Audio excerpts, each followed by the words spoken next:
Home remedies to disperse bugs. With home remedies capturing the minds and imaginations of so many people, it is no wonder that a lot of people have also taken the time to ensure that there are plenty of viable options for ridding the home of pests as well. While the house with pests and bugs can be a huge problem, what about if you have bugs in your actual garden? This can become a huge problem if you are trying to grow the majority of your family's fruits and vegetables. In order to combat the bugs naturally, you need some assistance. Knowing how to get rid of bugs without chemicals is not only great for the environment, but it is also substantially cheaper than using those pesky chemicals. The majority of people realize that bugs are a danger to any garden. If you have a large garden or even a small garden, you are going to battle bugs at some point.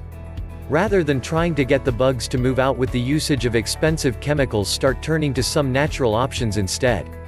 In order to really improve your garden, you do not have to necessarily use stinky supplies either.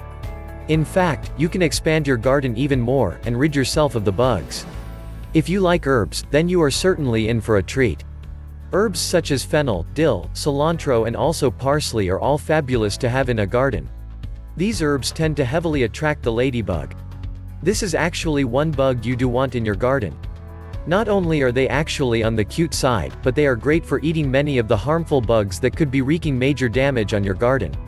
Spider mites and even aphids are certainly no match to the ladybug, and having just a couple of ladybugs in your garden that are encouraged to stay by the herbs will allow you to rid your garden of some serious problems.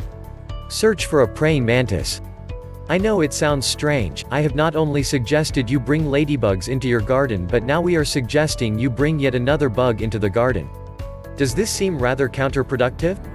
In reality, the praying mantis will eat just about any harmful bug you have in your garden. They eat a lot, and because they are not harmful to people, they make a fabulous option for removing bugs without the usage of chemicals. From grasshoppers, crickets, flies, and even aphids, the praying mantis is one of the hardest working bugs you could ever put in your garden. If you are running into a problem of no clue what type of bug you are up against, you should take a few potatoes and cut them into pieces. You then want to take each piece and poke a small stick or skewer through it. You will then need to bury each potato into the ground just a few inches so that it is covered.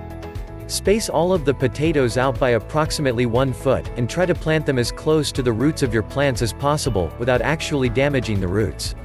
After a week you can come pull the potatoes up. Not only should you now be able to see what exactly your bug problem is, they should also be trapped within the potato and eating that, rather than your actual garden. Growing a natural garden really is possible, but to get the best effects you need to be willing to do your homework. You cannot simply toss some plants into the ground and hope for the best results. Learning how to help the plants grow as healthily as possible will allow you to enjoy your garden, and also remove the majority of the bugs that you would otherwise be fighting all during the gardening season. There is no reason to resort to expensive chemicals when there are plenty of great inexpensive solutions.